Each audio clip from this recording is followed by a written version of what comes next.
Merci de nous suivre depuis partout dans la ville de Lubumbashi, disséminés en tout cas dans toutes les 7 communes de la ville citée précédemment. Vous êtes à Kasumbalesa, vous êtes à Kipushi, sur Star Times via le canal 128. C'est toujours un plaisir et un honneur de vous retrouver à nouveau pour parler de tout ce qui concerne Christ qui est notre Sauveur et Seigneur. Et donc aujourd'hui, nous allons pour le compte de ce numéro parler d'une thématique qui, bien entendu, est en train de couler l'encre et même, je me permets de dire, et des salives, le réveil spirituel. Mais nous allons principalement parler des grands réveils spirituels. Et donc, pour décortiquer ce thème, nous avons l'honneur, le plaisir de recevoir l'apôtre Hugues Loubaya. Il est visionnaire et pasteur responsable de l'église Germe Church. Il faudra donc ici signifier qu'il est apôtre de ministère et pasteur de fonction. Et donc, c'est lui qui dirige, bien entendu, l'église qui nous reçoit ce jour, Germe Church. Avec lui, nous allons commencer déjà cette thématique. Bonjour apôtre et bienvenue. Bonjour Papa Arsène, merci beaucoup. Vous allez bien? Oui, très bien, par la grâce du Seigneur. Alors, avec vous, nous allons parler de cette thématique qui, bien entendu, est en train de faire en sorte que plusieurs se divisent dans le monde chrétien. Donc, ça signifie que ceux-ci ont un avis, ceux-là ont un autre autour de cette même thématique. Je disais donc tout à l'heure que c'était les grands réveils spirituel. Alors, pour parler de ce grand réveil spirituel ou des grands réveils bibliques, pour être plus précis et rester dans votre idée. Alors, nous allons, pour le compte de ce tout premier numéro, parler tout d'abord de préalable sur le réveil de manière générale. Alors, je voudrais très rapidement comprendre et savoir pourquoi nous devons parler de ce thème dans cette émission. Voilà. Les objectifs que nous poursuivons en parlant du réveil. Déjà, vous devez savoir que le réveil est un besoin de l'Église. C'est vraiment un grand besoin que l'Église recherche. C'est aussi une œuvre souveraine de Dieu. Quelqu'un a comparé le réveil un peu comme à la pluie. La pluie, c'est Dieu qui l'envoie, mais la responsabilité de l'homme est de préparer la terre. Donc le réveil, c'est un grand besoin que nous, en tant qu'Église, nous recherchons. Nous avons besoin de ce réveil parce que quand vous observez la marche de l'Église, quand vous observez comment l'Église est en train de marcher, vous allez vite vous rendre compte que cette Église a besoin d'un réveil. Cette Église a besoin de revenir à Christ d'une manière ou d'une autre. Alors, j'ai fait une petite étude sur déjà la culture juive. Les Juifs, déjà, il y avait une promesse. Il y avait une promesse sur le Messie. Il y avait une promesse que le Messie viendrait. Déjà, quand vous lisez dans Isaïe, la Bible dit que la Vierge sera enceinte, elle enfanterait un fils. Donc, chaque Juif savait qu'il y aura un Messie, un libérateur qui viendrait.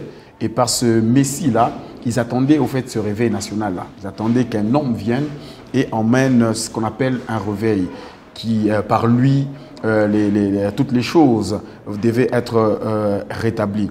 Alors, en étant dans ce concept-là, tout Juif, ou même dans la structure qu'on appelle catéchèse vétérotestamentaire, c'était une manière d'enseigner chaque enfant juif. Parce que pour les Juifs, ils savaient que le Messie pouvait venir de leur famille. Alors, étant conscients que le Messie peut venir dans n'importe quelle famille, ils ont organisé ce qu'on appelle la catéchèse vétérotestamentaire. C'est une forme d'enseignement, une forme d'école dans laquelle on apprenait la Torah à tout enfant juif. On apprenait la Torah, ça veut dire que la loi de Moïse, tout enfant juif devait connaître cette loi. Et ceux qui se distinguaient allaient dans un autre niveau. Et jusqu'à ce qu'ils allaient à l'école des rabbins. Et ceux qui... voilà, c'était comme une forme d'évolution. Voilà, pour ne pas m'attarder là-dessus. Le but, c'était quoi? C'était de préparer chaque enfant à devenir la personne par laquelle Dieu passera pour visiter la nation. C'est comme ça qu'il fallait leur donner la matière nécessaire afin que chaque enfant ait le nécessaire. Parce que nous ne savons pas. Le Messie peut venir de mon enfance, il peut venir de ma famille.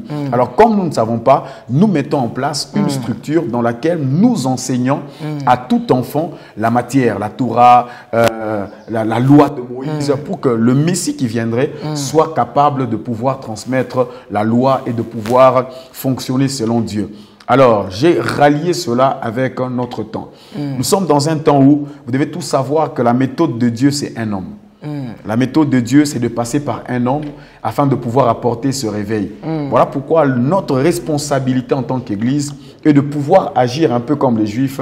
C'est d'enseigner à l'Église, d'enseigner à Lubumbashi, d'enseigner au Congo les lois sur le réveil, comment Dieu a agi avec nos pères. C'est comme ça que nous avons jugé bon de faire une forme d'étude biblique sur les grands réveils bibliques. Que nous puissions savoir quelle a été leur caractéristique, qu'est-ce qu'a été leur force. Et voilà, l'objectif de cet enseignement, c'est de pouvoir préparer le futur agent de réveil. Je crois qu'il y a parmi nous, dans la génération future, Dieu passera par des gens afin d'apporter ce réveil et notre responsabilité est de les enseigner. Alors, apôtre, c'est très clair, les objectifs que nous allons poursuivre tout au long de ces quelques numéros que nous allons passer avec vous autour de ces grands réveils bibliques. Alors, tout à l'heure, vous étiez en train de parler du réveil, vous avez parlé de la Torah, vous avez parlé et finalement de plusieurs choses. Il y a des concepts, il y a 2 mots que les téléspectateurs doivent comprendre afin de pouvoir bien assimiler la matière que vous allez donner tout au long de ces quelques numéros, comme je l'ai dit, qu'on va tourner avec vous. Alors, pour commencer, je voudrais très bien qu'on mette à la lumière des Écritures quelques définitions, quelques compréhensions du réveil en possession du peuple de Dieu qui nous regarde. Ah, ok. Il y a une belle illustration que j'ai lue dernièrement sur le réveil. C'est un homme qui raconte qu'il était dans un aéroport, je crois. Et puis, un de ses voisins a fait une crise et il ne pouvait plus respirer. Et les gens étaient venus, il y avait une grande assistance là. On a tout fait pour ranimer le corps de cet homme. Et heureusement, dans les 2-3 minutes qui suivaient, on a pu récupérer le corps qui était inerte, qui ne bougeait plus, qui ne parlait plus, a pu répondre et a commencé à parler. Cette illustration nous présente un peu, c'est que le réveil. Le réveil, c'est ramener à la vie ce qui était mort. C'est revenir, redonner le souffle à celui qui a perdu le souffle. Mais j'ai opté pour une autre définition. C'est vrai qu'il y a plusieurs définitions. Quand vous lisez plusieurs manuels de réveil, il y a plusieurs définitions. Mais j'ai opté pour une définition qui va m'accompagner tout au long de mon intervention ici. Alors, j'ai défini le réveil comme étant la redécouverte ou la découverte d'une vérité spirituelle. Voilà, c'est important parce que quand vous observez tout le réveil, il y a eu quelqu'un qui a eu à avoir une lumière sur les Écritures et qui l'a poussé à réfléchir autrement. Quand vous voyez même l'histoire de l'Église dans laquelle nous sommes, la première Église, la plus grande Église, l'Église catholique romaine, c'est elle qui a régné à un moment donné. Mais il y a eu le protestantisme qui est venu. Mais c'est venu comment? C'est par Martin Luther, tu connais très bien. Et Martin Luther King, qu'est-ce qui s'est passé? C'est qu'en analysant la parole du Seigneur, il s'est rendu compte qu'il y a une vérité qui n'était pas mise en pratique par l'Église romaine. C'est comme ça qu'il va écrire ces lettres-là qu'il va adresser au pape pour lui dire, bon, voyez-vous, dans la parole, il y a ceci et ceci, mais pourquoi nous faisons ceci? Voyez-vous? Donc, et c'est de là que l'Église catholique l'a excommunié, l'a chassé, et on les a nommés les protestants parce qu'ils protestaient contre la manière de faire des catholiques. Mais tout a commencé par où? Parce qu'un homme a découvert une vérité biblique et l'a mis en pratique. Donc le réveil, c'est ça que j'appelle une découverte d'une vérité biblique et de la mettre en pratique. Il y a plusieurs exemples. Je vais effleurer aussi même dans la Bible, on en parlera certainement dans le numéro prochain. David, lorsque David va au front, il rencontre qu'il y avait Goliath qui était là, il y avait Israël qui était là, tous deux étaient là, mais personne n'affrontait l'autre. C'était calme, c'était ça là, j'appelle ça l'image d'un sommeil spirituel. Aucun attaque, l'autre n'attaque. Donc tous étaient dans l'inertie, un peu comme ce corps-là qui était inerte. Mais quand David arrive, il va se rendre compte qu'il y avait un monsieur du nom de Goliath qui passait tout son temps à insulter le Dieu d'Israël.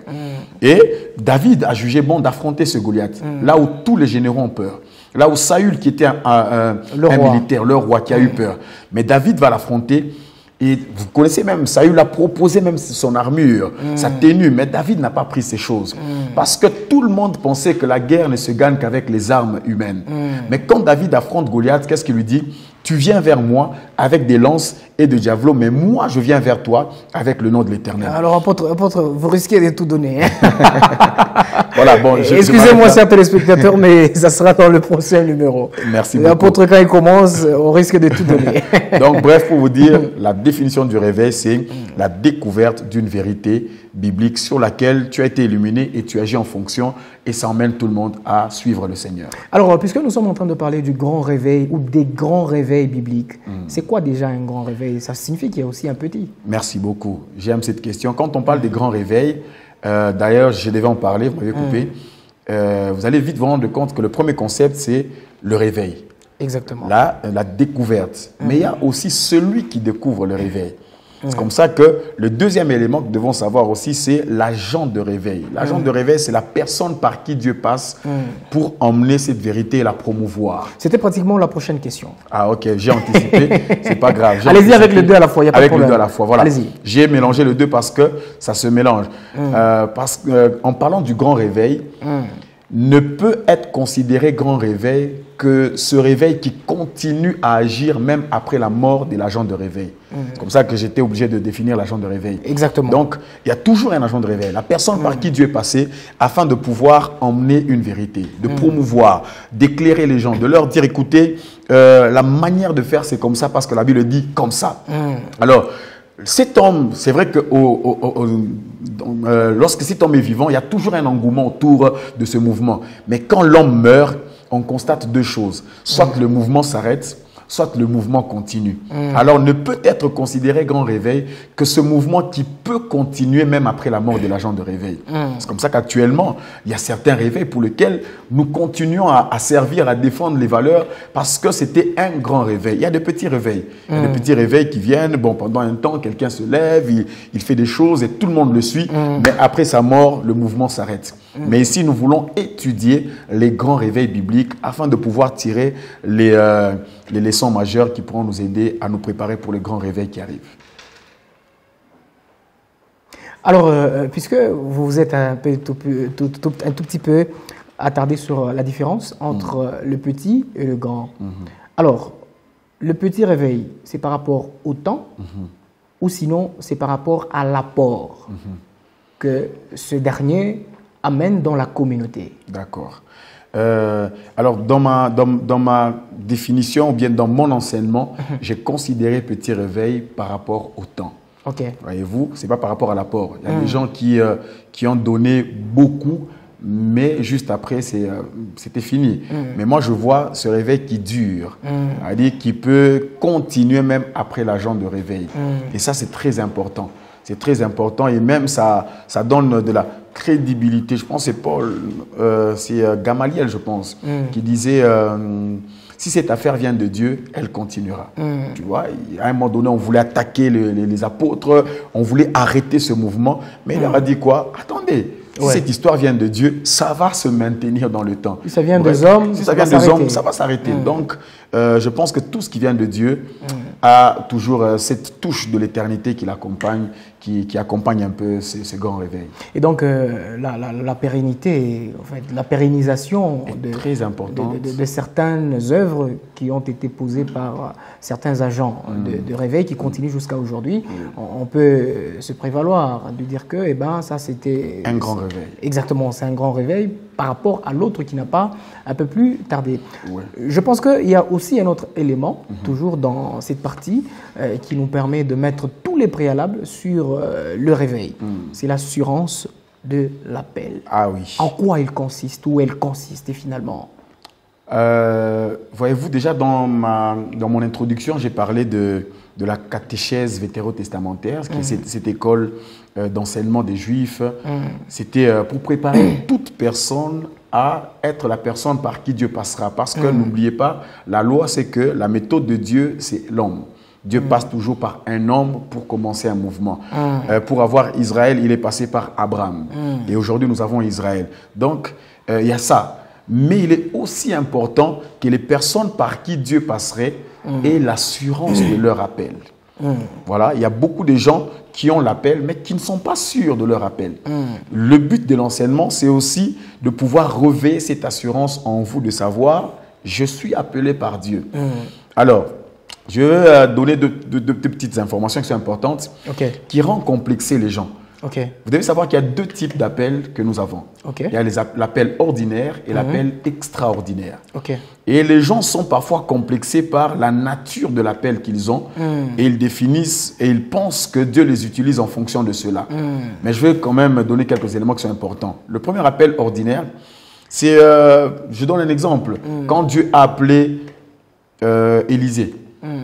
Élie était en train de passer, il enlève juste son manteau et puis il le jette sur Élisée. C'était juste ça. Et la Bible dit, quand Élie lui a jeté, il a dit quoi? Pense à ce que je t'ai fait. Élisée lui-même devait comprendre que non, ça c'est un appel à succéder à Élisée. C'est comme ça qu'il a tout abandonné pour le suivre. C'est un appel qui est ordinaire. C'est un appel qui peut-être, tu peux même douter, est-ce que vraiment j'étais appelé ou pas. Il y a aussi l'exemple de Josué. Josué, quand il a été appelé, c'était voilà, des circonstances, le leader est mort et puis bon, comme toi tu étais là, tu vas poursuivre l'œuvre. C'est un appel ordinaire. Et la plupart d'entre nous avons des appels ordinaires. Hein? Mais il y a aussi des appels extraordinaires. Quand vous voyez, quand Paul parle de son appel, Paul a eu un appel extraordinaire. C'est Dieu lui-même qui Dieu lui-même lui est apparu. Imagine, il est sur un cheval, il voit une lumière, il tombe à terre, il devient aveugle, il entend des voix que tout le monde n'entend pas. Et Dieu lui parle pour lui dire, toi là je t'appelle. C'est un appel extraordinaire. Moïse a eu un appel extraordinaire. Il est dans son travail, il voit un arbre qui prend feu. Il entend des voix qui sortent de cet arbre. L'arbre ne brûle pas, plutôt ne se consume pas. Il brûle sans se consumer. Donc, chaque serviteur sur cette terre se positionne sur l'appel soit ordinaire, soit extraordinaire. Mais la bonne nouvelle que j'ai à vous dire, est que l'efficacité de l'appel ne dépend pas de l'extra ou de l'ordi. Il y a des gens qui sont complexés quand tu entends les autres donner leur témoignage, comme quoi, moi, c'est Jésus qui m'était apparu. Vous avez l'impression que c'est eux que Dieu doit utiliser plus que nous. Voyez-vous? Il y a des gens, moi, mon appel n'est pas extraordinaire. Moi, j'ai eu un appel en pleine prédication, pendant qu'on prêchait, j'ai senti la conviction que je dois servir le Seigneur. Et j'ai commencé à m'investir petit à petit. Et aujourd'hui, je vois l'efficacité de mon appel. Alors, qu'est-ce qui rend efficace le ministère d'une personne? Ce n'est pas l'ordi ou l'extra, mais c'est plutôt l'assurance de l'appel que tu as. C'est être sûr que Dieu m'a appelé. Et c'est très important. Lorsque vous ratez cet élément-là, vous pouvez avoir un grand appel, mais avoir des résultats médiocres. Et mon père spirituel m'avait dit, quand tu as l'appel, qu'il soit ordinaire ou extraordinaire, si tu n'y mets pas le sérieux, peu importe l'ordi ou l'extra, tu peux finir ta vie en gâchant tout le ministère. Donc, l'élément majeur pour être un homme que Dieu va utiliser, vous devez avoir l'assurance de votre appel. Donc, ça signifie avoir la conscience. La conscience. Être Moïse. Voilà. Quand Dieu lui dit, je te fais Dieu devant Pharaon. Quand Dieu lui dit, va dire à Pharaon que Jésus m'a envoyé. Et Moïse arrive, il est sûr que c'est Dieu qui l'a envoyé. C'est Dieu qui l'a envoyé. Il est sûr qu'il doit aller sortir les enfants d'Israël. Et je veux un peu vous arrêter. C'est plus facile pour les gens qui ont eu l'appel extraordinaire. Que ceux qui ont l'appel ordinaire. Voilà, de s'accepter. Voilà, c'est comme ça que j'ai mis un accent sur ceux qui ont un appel ordinaire. Ne soyez pas complexés par ceux qui ont l'appel extraordinaire. C'est vrai, je bénis Dieu pour ceux qui ont des appels extraordinaires. Ils ont entendu Dieu. Ils ont vu Dieu, ils ont vu une lumière, ils sont tombés comme Paul. Il ne peut pas douter que ce n'est pas Dieu. D'ailleurs, toutes les fois que Paul en doutait de son appel, il rappelait qu'il avait vu Jésus-Christ en cours de route sur le chemin de Damas. Mais imagine que toi, c'était en pleine prédication, même en pleine émission pendant que nous prêchons, quelqu'un peut écouter, il sent que je suis appelé à cela. Exactement. Mais le plus important, c'est avoir l'assurance que Dieu peut passer par un homme pour toucher la vie de plusieurs. Pierre n'a pas eu aussi un appel extraordinaire. Mais regardez ce que Pierre a fait. C'est sur lui que l'Église a été posée, fondée, construite. Voilà. Il a eu la responsabilité. Regardez ce que Josué a pu faire. Voyez-vous. Donc, l'appel ordi ou extra, tout dépend de l'assurance de l'appel que tu as et du sérieux que tu vas y mettre. Et c'est très important. Allez, les préalables sur le réveil. C'était pratiquement notre première sous-thématique dans ce grand thème intitulé « Les grands réveils bibliques ». Alors, en quelques secondes seulement, apôtre Hugues, est-ce que vous pouvez conclure?